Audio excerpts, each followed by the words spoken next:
әке мен бала. Бір адам 10 жасар баласын ертіп, егіннен жаяу келе жатса, жолда қалған аттың бір ескі тағасын көріп, баласына айтты: «Анау тағаны балам, ала жүр», деп. Бала әкесіне: «Сынып қалған ескі тағаны алып не қылайын?» дейді. Әкесі үндемеді. Тағаны өзі иіліп алды да жүре берді.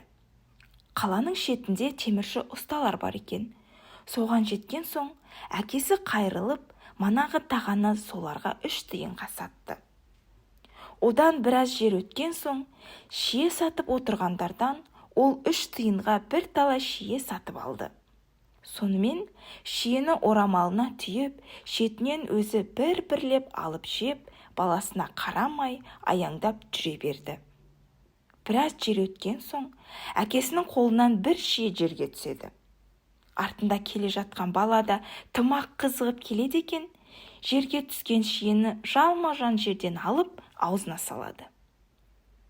Бітегенеден соң және бір шие, одан біраз өткен соң және бір шие.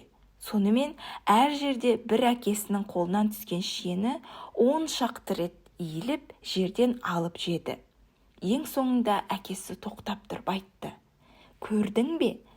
Мана тағаны жаман сынып, жерден бір ғана иіліп көтеріп алуға еріндің.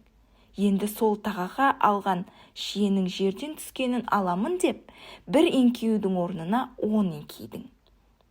Мұнан бұлай есіңде болсын. Аз жұмысты қиынсынсаң, көп жұмысқа тап боласың.